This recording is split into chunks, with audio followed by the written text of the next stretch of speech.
Right.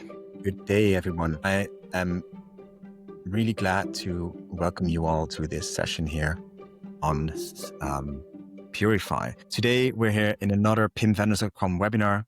I'm Stephan Spijkers. I'm co-founder of PIMVendors.com, and we help you with all your product data challenges. So from getting your product data process in order to selecting a new product data or master data management solution, we're here to help you out with the best, independent advice in the market. And if you need more info on product information management, master data management, digital asset management, take a look at our site, take a look at our free tools that we have available there, take a look at our recaps of all our previous webinars, or just follow us here on LinkedIn to make sure you don't miss any other webinars as well. Today, we're going to discuss Purify, and we're going to discuss the whole AI revolution that is taking the world of information management by storm. What you probably will have seen by now is, and maybe probably already used by now, is ChatGPT to create product descriptions, or Sora, or any of these video or image models to create images and create automatic images of models wearing your clothes just based on the pack shot. If you haven't, just try that out. It's pretty cool. But I think we're getting from a sort of bar trick phase where ChatGPT and all these large language models and image models are being used in a that's cool, right, type of thing, and in a one-on-one chat interface, into more production-ready professional interface, where the real benefits when it comes to efficiency, maybe even when it comes to actual quality as well, are being applied in real production settings, so that we're really going to get and really reap the benefits of this AI revolution in production environments in your day-to-day life. That has taken a while.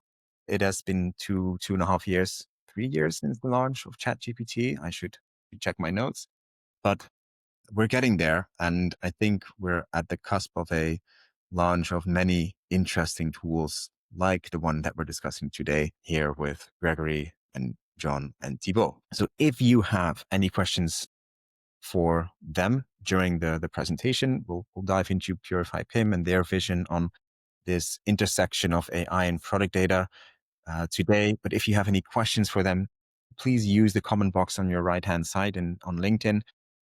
We have we have room to answer those questions at the end, but we'll also try to weave in those questions in the conversation so that we have some interaction with you during the session. I'll try to weave in those questions. I might interject with questions myself as well. So leave them there. And final housekeeping is the recording. We'll be recording this session. So if you have to leave early or you joined us late, no worries. We'll be sharing a recording with everyone that has signed up for this session, and we'll make it available on our YouTube channel as well. So with all that behind us, and without further ado, I'm very curious about what John is going to present to us today. John, the floor is all yours. Could you quickly introduce yourself and take it away? Yes, thank you, Stefan. Good morning, everybody. So I'm John Deprez. I'm the CEO of Pimalion, and actually Pimalion is a PIM publishing product that's been on the market for a good 10 years. And what we do is with Pimalion Publishing is we capture product data and we try to make that data exploitable. Now, over those 10 years, we've done a number of projects for large companies with large data sets. And the projects that were going well had a clear discriminator versus the projects that were going less well, if we look at it backwards. And the ones that didn't go very well usually was due to the quality of data. And if that brought us to the reflection, okay, how can we make things better? And the key phrase is actually the baseline of Purify is better product data. So we started thinking on how can we improve the quality of data, product data, because that's our field of expertise. And when we look back, you see that in the 80s to 2000s, people were very busy trying to find data and where do we find data and how can we then collect it over the next couple of years. And now we've gone through the era of assembling data with the data lakes and all those big initiatives. But basically, and this is a bit of a spoiler alert, it's coming back later, research shows that 80% of all data that's been collected and that's been assembled has zero business value. So bringing together that statement of 80% has no value and taking into account that we see it in our projects that we do together with our clients, that data still is a problem, we said, hey, we need to find a solution.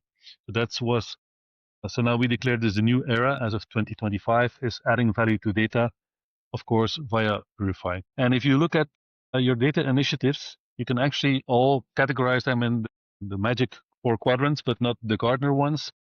But if you take a horizontal axis where you look at the cost of assembling and maintaining that product data, and if you take the vertical axis where you look at the value, then you can pinpoint everything everywhere. Now, of course, the sweet spot is in the top left where you have low cost but high value. And actually with Purify, the idea was, okay, how can we help people to go to that left top quadrant? That was the idea. And we looked around and there's a lot of third-party products that do data quality. There's AI, a whole different source. And we figured, well, there's no way we can do better, but we can make it easier. So basically, Purify is a machine-to-machine data quality platform that takes data with the objective of enhancing the quality of that data for future usage, consumption, exploitation. It's operated by the craftsman with the intention to add value. So let's go over that again. So it's a framework, it's a platform that we operate as a SaaS solution for our clients. The idea is to do machine to machine. Humans are too slow and data volumes are getting too big to be able to process all of that data. So we even though today some of the demos we're going to do it manually to show the different steps, but the idea is that we take data, we pump it into the system, and it comes out on the other side. Of course, we need to do that only for data where we will have future usage and where it's going to bring value to your business. But it's not just a machine, one size fits all. There is craftsmanship. There are people that are specialized in data management in our company, that are specialized in AI prompting, that fine tune along the way the agents that use the different backend systems or the different third-party systems or different AIs to get the best possible result for you. So basically, that's the concept we came up with and said, okay, this is what we need to work on. This is what we want to achieve. And if we talk about data quality, there's a couple of factors that you need to take into account. I will quickly go over them. So the first one is called assurancy. Is the data that we have, is it correct? Are we sure that what we have is free from errors? Can we use this actually as a starting point? Is it complete? Do we have all the relevant data? Are the assets that we have, images, PDFs, manuals, those kind of things, are those linked to the product? And is it available in all the necessary languages? And do we have a complete set available to us? And then is it consistent? Are we always speaking the same language? And the same language doesn't mean French or Dutch or whatever, but it's also about tone of voice, usage of words, the way that you structure your content.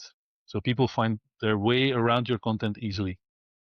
Are the attributes uniformly expressed? Am I always talking in kilograms and it's not switching from kilograms to grams to pounds and whatever? And are the products correctly categorized? And that's about data models, it's about taxonomies, about structures. And then, of course, we have to think about validity. Is it still true? What we had in terms of data or what we had in terms of products 2 years ago might not still be true today. And does it still match our business? And what I was collecting, what I was using in terms of data 5 years ago, is it still valid for the type of business that I'm doing today? Uniqueness. Is this a single source of truth? Or is this something that lives in different spaces, different lives, with the risk of going in different directions? Do we have duplicates? Is there redundancy in my data? And is structured and unstructured information linked? So coming back, if I have a support platform where I have support threads on my products, are those correctly linked into my data pool, to my product data itself, and to the assets I have available on it? And timeliness. And today we're in a faster and faster moving world. Is the data available fast enough? If today I have a new product I want to put on my e-commerce website, I don't have time to wait 3 weeks to go through all of the different processes to get publishable content ready for my e-commerce site. I need to have it right now, basically. And so also the volume then comes into the question: can we process at speed sufficient volume of data? And at the end, there's always a question to be asked, what you have to keep in mind. What's the value of my data? Where's the value of my data? And what's the cost of an error? And if you have those three parameters, for example, you have data where if it's wrong, it's not a problem. It doesn't make any difference in your business value. That should help you raise a lot of questions about, do I really need this piece of data? And is this really valuable to me? So now that we know the different fields we can work on, let's go to Purify. So basically, and coming back to Purify, the starting point is 80% of your stored data isn't creating real business value. And so we said we need to have a system that has a faster time to market, both for the system as well as for the processing of data, that can take more parameters into account, can look at different sources, and that has more comparative power between those different data sets. Immediately, you're understanding that this is not something humans can do, and we only have a very limited brain. And obviously, you cannot have humans working 24/7, which is something we can do with machines. So we are capable of taking 1 million data points, push them through the system, let it run for 1 or 2 days or whatever, and then have my data set fully done, which is something we could never do with humans. And actually, humans also make errors, so we still have something which is not fully dependable. The system is not only about adding content and about creating content. It's also about finding the errors in the content, anomaly detection. And that's also one of the first cases we will talk about. It's not just about adding to it, but it's also figuring out where things are not as they should be. So first case, so Carrefour Belgium is one of our long-term clients in payment publishing. And they generate every week a number of folders that contain their promotions for their clients for the different types of shops that they have. But basically, the production of such a folder starts weeks ahead of time. It's about an 8-week cycle. So from the initial briefing to the final PDF, the printable PDF that goes to the printer to transfer it to paper, literally, there's a lot of manipulations. There's a lot of things that happen. And sometimes things go wrong, and there is in the promotion something that is not in line with everything that happened before. So the question was, how can we find out where the errors are? Gregory? Thank you, John. So I'm Gregory. I'm a project manager for client Carrefour here at Pimalion. I led this project, so I'm going to shortly explain to you what we did, how we did it, and what the result is. Also prepared a video to showcase a demo, which we'll look into in a few minutes. So as John explained, there might be errors in a folder and we need to find them. So we call those errors anomalies, and we compare with the source data. We look at the folder, or we look at the folder with intelligence and check if there is any discrepancies in there. The way we envisioned this is to add a extra person, in this case an artificial person, artificial intelligence, to the workflow at Carrefour. So one of our objectives was to have an impact as minimal as possible on the current way of working, as to reduce the impact of the change.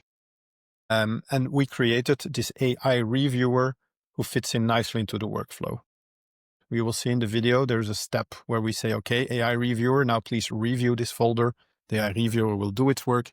We'll come back with its feedback. What is the work that this AI reviewer does? He works page per page. So he takes a page, he checks the database entries for this page, he verifies if what he sees visually on the page matches the data in the database. It also looks at the page with its own intelligence and checks if what he sees makes sense in between each other. So this is even data that is not stored anywhere. It's really looking at an image and saying that this does not make sense, right? We will see in the video an example where there's a promotion, I believe a 2+2 free promotion. Ideally, you would see 4 pack shots so that the client immediately understands, oh, I can buy 4 products. In the video, we've made a case where there's only 3. And so the AI sees like, hey, 2+2 promo, but you're only showing 3 products. This might not be what you want. A last thing maybe about the process of setting up this project before we dive into the video. The project has been done in, I think, roughly 1 month of setup, right? And then also roughly a month of training. Now, what do we understand in training? The training part is important because the AI will not out of the box know what is important to you as a company or what is not important. So in the first run, it would give us like 10 anomalies, out of which 6 were good and 4 were things that are irrelevant. Like it's checking some field somewhere in the database, which contains internal data, which it should not take into account because that's just work in progress data, cannot be relied upon.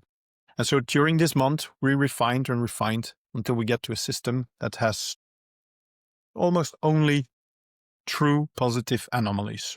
Every now and then a negative one, false anomaly would pop in, but it's been very limited now.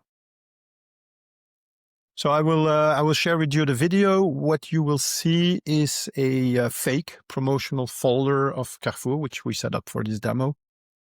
And on that page, on the first page of that folder, we created 3 problems. Let's look at the video. So here within the Pymalion interface, it's the PIM interface that Carrefour uses. You see on the left-hand side the promotional page. You saw a little typo there in the word dessert. This is the case with the 3 pack shots and the 2+2 promotion that you see. And here on the bottom, you see a 2+2, but also 2+1 on the same image. Right? So we noticed 3 problems.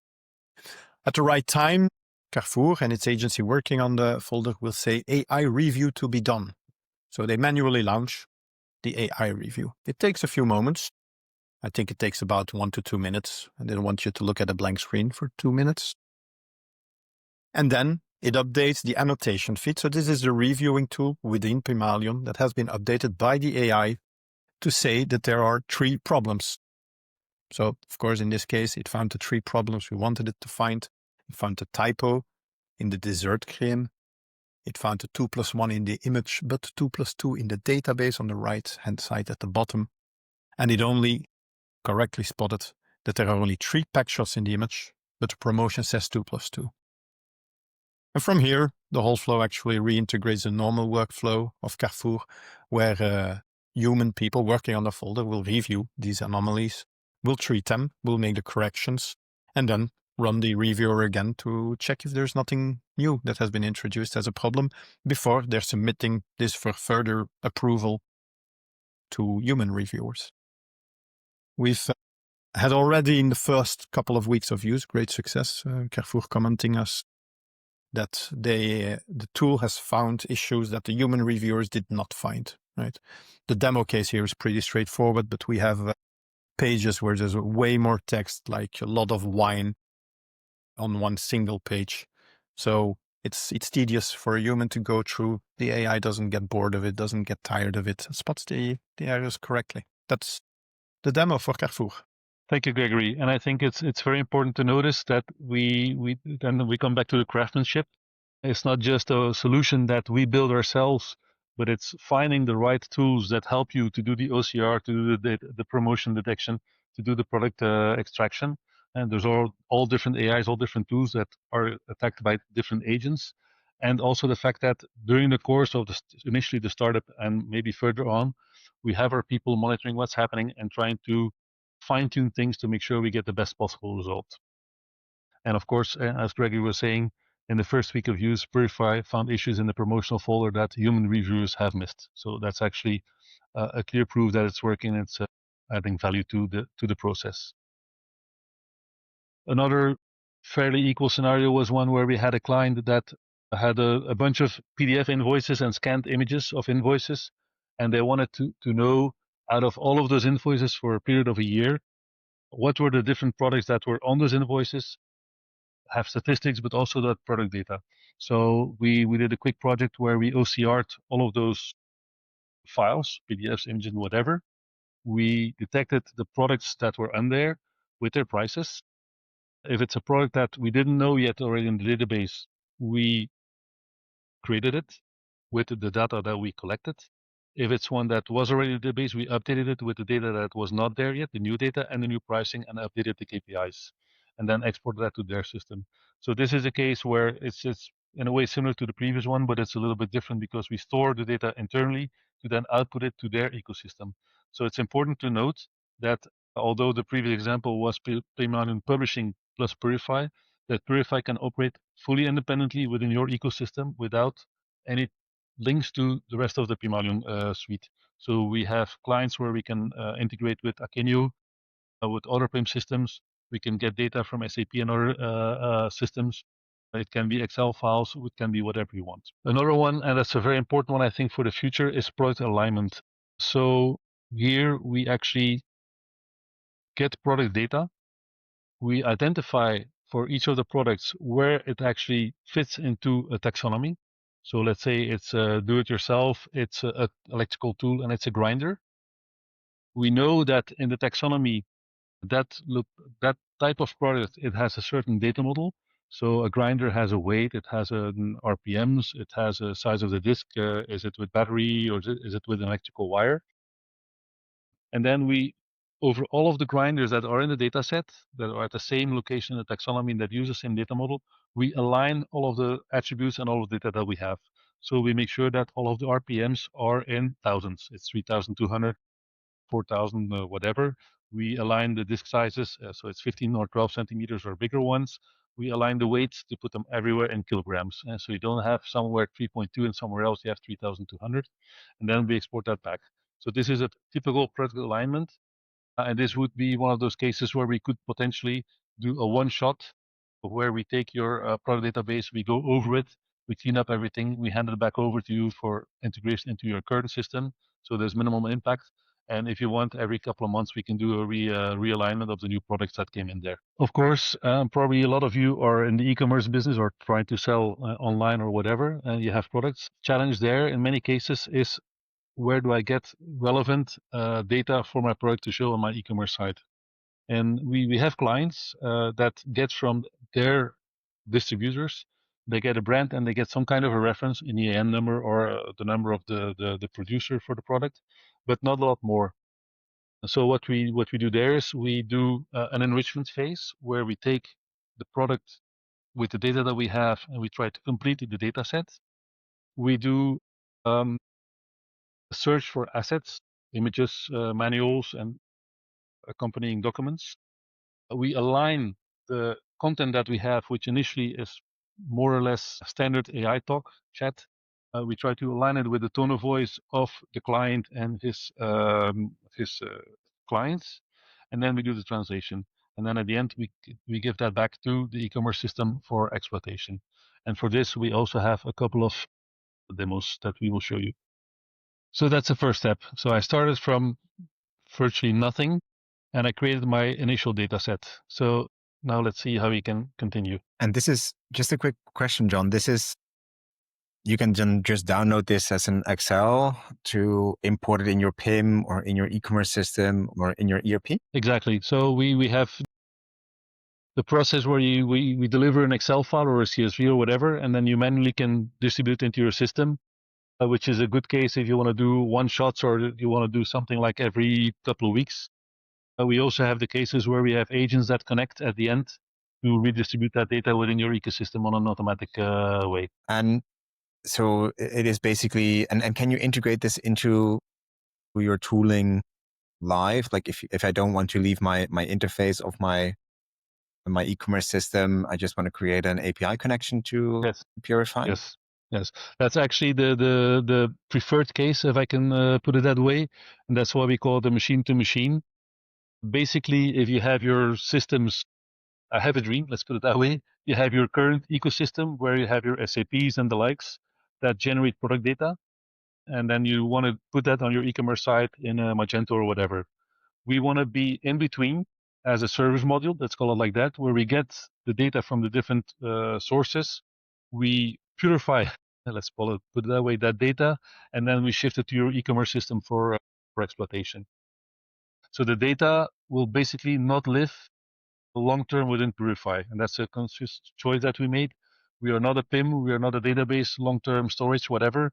We take in the data and we generate and we put it out again. Yeah, it makes a lot of sense from a sort of integrating this into existing workflows, because you will not be replacing those interfaces anytime soon, or you'd rather not replace the interfaces and retrain the whole team on different steps in the workflow. That's one of the points. The other point is also from a budget point of view, from a process point of view, to come to a decision at the client's side to change their whole way of working from an implementation time frame.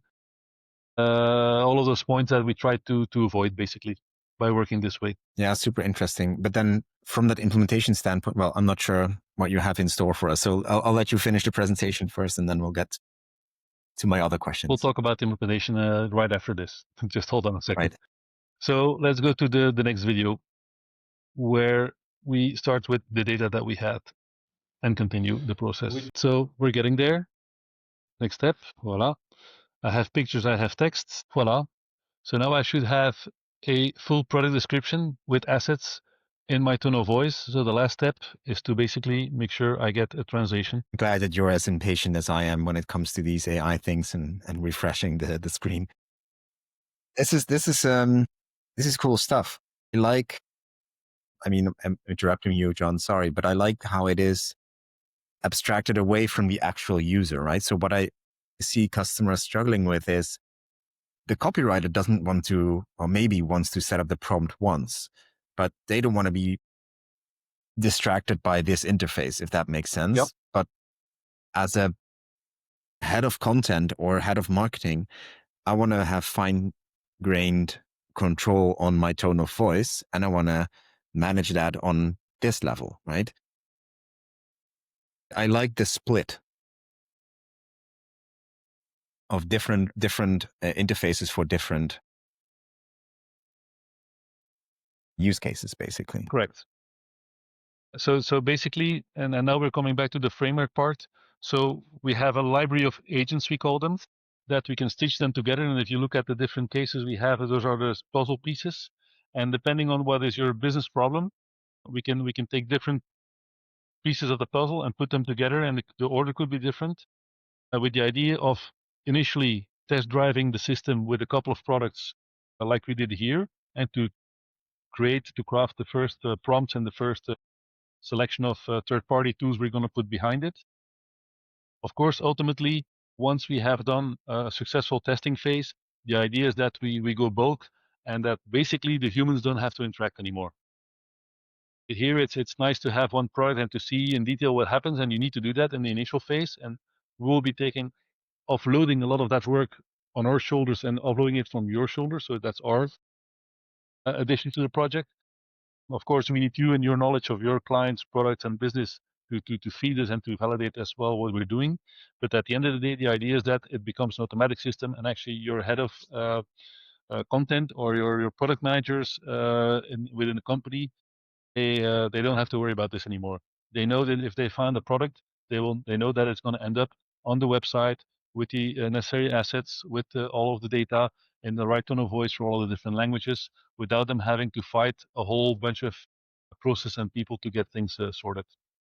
That is indeed the objective at the end of the day. So we've talked about this. I hope that we all here in the call, we are now thinking about, hey, but I have something that I could probably model into this kind of solution. So please, if you do, let us know. We'll be very happy to discuss this with you after the webinar or in the next couple of days or weeks. Basically, if we have a project or if we have a contact, our aim is to bring you to results in 30 days. So basically, days 1, today, it's showing you what it can do and how it works, inspire you, let's call it like that. And together with you, find your current pain, where can we help, and then take that as a mandate, as a project to start with. Over 10 days time, we deliver a beta test. So you give us a couple of samples of products, SKUs that you want us to handle. Based on the discussions we had, we figure out the building blocks that we need from our library, the agents. We put the project together, and we run those first sample of products and a proof of concept style. And then we come back and we say, hey, look, this is what we have now as a result. Is it sufficient? You like it? Do you need to do anything better? But basically the idea is after those first 10 days that we have a successful beta test, and then in 30 days time that we are operational. Why the extra 20 days? It is probable that with the standard set of agents that we have, we are not covering the full 100% of your needs. So it could be that we need to develop or we need to create new agents for example, to integrate with your SAP system or integrate with your e-commerce system. In and out is also important. But the idea is that we want to try to be operational in 30 days. After those 30 days, we go in production, quote unquote. So that's when we start processing data. And it could be that we say, hey, we want to process, we have a big data set, but we want to process only like 10,000 from a budget point of view. We'll come to that. We want to process like 10,000 a month. Or it could be that you say, hey, we want to do a big burst the first month and just push everything through and then do the updates on a monthly basis afterwards. Or we want to have a continuous flow. Those things are all possible for us. And it actually doesn't really matter. We put the project there, we let it run, and you send what you want. Of course, on a forever basis, we can keep on improving because your data is going to change what you're inputting. You might think about other things we can add. We might think about improving things. So it could be also a continuous cycle of improvement. And basically, the question I usually ask prospects is, but hey, look at this. What do you have to lose? Because in 10 days' time, you will know if we can add value or not. And basically, who could do this better and faster? It's an audacious question, but we do dare to be proud of what we've achieved so far. Coming then to the pricing model. So it's very simple. You pay for results. The basic setup, the proof of concept is free. That's a very simple one. After the proof of concept, if we continue, there's actually a two-tier cost model. So on the one hand, for every product that successfully goes through the whole flow, through the whole process, you pay 25 cents per product, with a minimum of 1,250 per month, which is about 5,000 products per month. But that's basically for the usage of our services, of our infrastructure, and of our software. Now, the second tier of the cost model is the third-party costs. So we are using external AIs, third-party tools, platforms, whatever, and we discuss together which ones we will use. Because it could be that you say, you know what, today I'm at 0. If I can improve things by 80% with a minimal cost, this will already take me up 17 levels higher. It's not worthwhile immediately to invest in the most expensive AI that will give me the 100% result, because that's going to cost me a lot more. And we all know that the pricing model of AI is they're very variable. So in that discussion, we don't want to be kept ourselves to estimates, to predictions, whatever. It's a very simple model. We discuss, we use, you pay that party cost plus 20%, which is our management fee on top of that. And that way you can control your budget in terms of the number of products that you push through the system, and you can control your budget in terms of the types of tools that we're using and the cost that they have. So it's a very transparent system, we think, and it's an easy way to be fair on all sides in order to make the system run. If we have to do custom agent development or whatever, that's some time and material, as any project would be. We aim for a 12-month commitment, but you can stop the project anytime if we're not adding any value to your products. So that's our commitment to what we deliver. If you feel we're not doing our job, then we can stop it at any time. So hopefully, in the meantime, you've understood the basics of the platform. In a way, it's an orchestration framework where we take in data, we put it to different third-party AIs, tools, and whatever, and we put it out again. And so it's a robust, because we can handle large data volumes, orchestration framework, which has a library of agent workers that we can string together to solve a business issue. And so we're using your data, and we're trying to scale according to your needs. And we're using in a sequence and securely third-party tools to which each agent providing one functionality. We try to measure the KPIs, because it could be that, for example, if we're doing image recognition, that a number of images are not suitable for recognition. So that will be a KPI that we report on. If that happens, we do have interfaces or ways that we can have humans intervene and say, hey, this one, you didn't recognize it, but we still want to process it. This is extra data, so you can process it.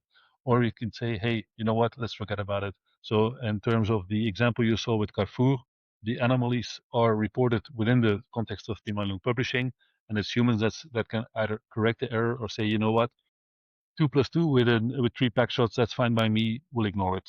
That's the repair of the KPIs. So basically, this is a small sample of the agents that we already have today. We are continuously adding to this library of agents. We're expanding the family, which means that over time we'll be able to handle more and more business cases as out-of-the-box solutions with our solution. Voila. So we wanted to give you a brief view on how we see things, and then the mix between technology and the fast-moving world of AI, the craftsmanship, and the framework that we have, and hopefully we can help you in the near future. That's cool. But before we wrap up, we have about 15 minutes left. I still have 15 questions, so that's good. Okay, good timing. But this is also the time for the audience to share their questions or concerns. I think one of the main questions I had regarding the pricing model, John, is like, why should I pay 25% on top of the model costs? I can just use chat interface for ChatGPT to write a product description, right? Why should I pay extra? So that's a very good question. There's a very good reason why you shouldn't do that, because then you're linked to ChatGPT and you're linked to creating your own prompts and model. You're not able to, or it's going to be very difficult for you to string together what happens in ChatGPT with another AI model that can do the cleaning, with yet another one that can do the translations, with yet another one that is going to do asset recuperation. So basically, or the knowledge and the effort and the investment that we made to make that possible is actually what is covered by those 25 cents, plus the fact that on a continuous basis, we develop new agents. One, so we expand the possibilities of what you can do with those 25 cents worth of money. Plus, we also continuously look at your data, your results, and try to improve things. So either you do it yourself, and I would assume it's going to cost you more than 25 cents per product, or you let us have a go at it. That makes sense. And maybe regarding sort of getting this set up and starting this for customers, like what I see happening in this space is that you usually be able to give this to, I don't know, your content lead or your marketing lead. But this is moving ever more. Like PIM was already a step into the IT direction. With the expanse of AI, it's even moving further into the IT direction. How do you see this at clients? Maybe this friction between the business use case and the IT configuration and deployment. So we completely offload that burden, because the screens that you saw in the demos, your clients are not the ones operating those screens, and they're not the ones configuring those screens. So that's all our type of business. But the challenge for the client is to explain his problem on the basis of his data, that we can understand it and translate it for him into the IT space, if I can put it in your words. So we like to talk with business users that know their business. We can also talk with ITers. That's not the problem. But basically, we try to take away that burden from the client, the IT side. Yeah, that's interesting. It's interesting because I also see that as a huge bottleneck for companies that are looking to implement AI, right? As I said in the intro, I now see this current phase of the revolution, or current phase, is that it is being applied in production, but it is very difficult to do this with your existing operations happening next to you, with the limited knowledge that your IT department maybe has on AI. And I think the difference between, there's always this difference between like the capability growth of your team and the growth on the technology, right? It's always this challenge of getting your team to that technology frontier. But specifically with AI, I think the developments have been going so fast that getting the right stuff implemented, right? That's also not an important caveat. Like, you have to implement the right setup is very, very difficult to do it with internal resources. And a couple of comments on that basis. So first of all, if you have somebody within a company that came up with a prompt and with the usage of AI, we can integrate that. So we can stitch literally that knowledge into an agent and let it run, but also integrate it into our flow to expand what he's done. I think a second element, so it's not a waste in what you do internally.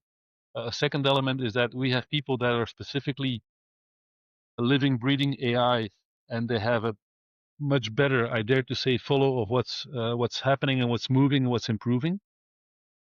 And thirdly, by usage of the framework, if, for example, and we've actually had this case in a project, we started with using a particular AI, but we figured at some point in time we hit the wall and what it could deliver. And in the meantime, there was a new other AI solution that was released. We said, you know what, let's try that one. And it was like a 1 hour switch from one AI within our framework to another. So basically, it also allows you to leverage our knowledge, but also leverage on what we learned quite quickly within the context of your application, of your usage, with the newest AIs and the newest developments. Yeah. I mean, we're moving into this, can I call this orchestration of AI models and That's AI exactly what it is. agents, if that is a thing? I think the definition of agent is a bit murky. Some people call agents real agents, and some people call every API call an agent nowadays, as it is the mot du jour. We see an agent as a monolithical single function element. So we look at it again from a business perspective, and that's because we want to model it as the pieces of the puzzle that we can put together. And if you put too many things into one agent, then it becomes difficult to put it into a different context with different other puzzle pieces around it. Yeah, that makes sense. Then maybe what I'm interested in is the human in the loop, because 2 years ago, everyone was creating an interface into ChatGPT and maybe even a digital assistant to chat with, and trying to figure out how to integrate a chat interface into an existing solution, because chat was the way to do these interfaces. The next step was getting some sort of, because you can't just always chat all these requests to an agent, right? That makes no sense. To a chatbot, right? That makes no. Sometimes it makes sense. Now, doesn't make sense. Now, the next phase is sort of doing this en masse, right? Because you can basically just upload your whole catalog of millions of SKUs to Purify. But then, how do you deal with the human in the loop, or actually the trust issue that people have? Like, you get feedback from in Purify, right, with the different descriptions, and also like, hey, we found a technical data sheet in your language. Do you want to add it? Yeah. How do you deal with the human in the loop? So actually, basically, you've touched upon the most difficult issue within the whole context. It's the human, because we're all used to have a screen and to approve things. But I think we need to realize, and it's a very difficult point to convert people to that religion, if I can put it that way. We have to step away from the human loop. We're becoming the weakest link in the chain. We're no longer the strongest link. So, in the ultimate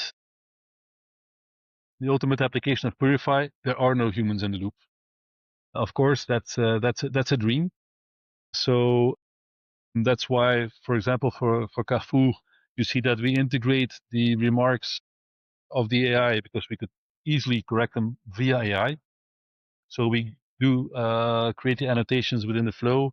We see with other clients that we set KPIs for every agent. We can say there's a KPI. So I want to have 80% quality, or I want to have 100% quality, or I want to do whatever it takes. It's good. Of course, if you select I want to have 100% quality, you will have a lot more products being processed by that agent that don't meet that 100%, where you have to say, okay, these ones, we put them in quarantine. And that's where you have to have a human that goes in and says, yeah, this one is not good, or this one we can improve, or this one we take it as it is. You can only do that for small volumes. And that's why the initial 30 days is very important, because there we do very short loops on small data sets to figure out all of the particulars of your data, but actually where we also build that trust, so that after 30 to 40 days with Carrefour, because it was one of the first ones that we did, it took 2 months overall, 1 month of setup and 1 month of training, and a lot of training also on the human side to mentally prepare them for this. But that's actually the biggest factor today. Yeah, dealing with the human is always the biggest issue. Let's look in the mirror. Get rid of him. No, but it is interesting to see this development. And to get to that trust, you need to sort of either get to 99% accuracy or 100% accuracy or better than human accuracy. I think it's the same with, like, for example, full service driving or whatever it is called, like autonomous driving. You want it to be better than a human, but actually much better than a human to be able to trust it. I think it's also this lack of insight, like you said with the example with the Carrefour folder, like you now believe that the humans are errorless, right? Because you don't see the errors. And then when you start applying AI, you think, oh, I need to control the AI and I'm going to make sure that there are no errors there as well. But actually already it's better. The other way around. It is the other way around, but you just don't see it. And now it feels scary to let 1 million SKUs be translated by AI or be automatically classified by AI or be automatically enriched by AI. That feels scary, but the quality will actually improve versus the current situation is scary. Like having humans do this is actually more scary. And I also want to come back to the 4 quadrants. So if you have a very high value product with a very high impact of error, that one, still do it by hand, get the confidence. But that's probably going to be like what percentage of your catalog? 5%, 10%? And then take the 70%, which is actually a lower value but a high cost ratio, and do this automatically because you have fewer sales and the cost of an error is also less risky and less impacting. So use the time, the human time, where it brings real value, and don't burn human hours and brain cycles and whatever on products that are maybe not worth it. And I think that's, of course, especially for the next couple of years, and before we get to that 99% whatever. And in a way, I'm quite sure we'll never get to 100%. But use the balance between the two to decide what you put on one side and what you put on the other side. I don't see any live questions from the audience right now, but I would like to invite everyone to reach out to you after the call if there are any questions or if they want to see some deep dives or maybe go right into those proof of concepts or proof of values in the 10-day or 30-day process together with you guys. That would be fantastic. I share your contact details or your LinkedIn profiles, at least in the chat, and I think that people will be very able to find them. With that said, I'd like to wrap up for today, and thank you, Jean. Thank you, Gregory. My pleasure. Our pleasure. And sharing what is, I think, currently the forefront of the application of frontier AI technology in the product data space. And so thanks for sharing that outpost somewhere out in the West, the wild wilderness. The Wild West. Yeah. Where everyone should aim for to get there. Let's put it that way. What I want to do as well, I mean, I hope we speak again and see where this ends in 3 months or 6 months time, because this is, of course, always a developing set of features and agents. As you said, you want to add more agents to the family.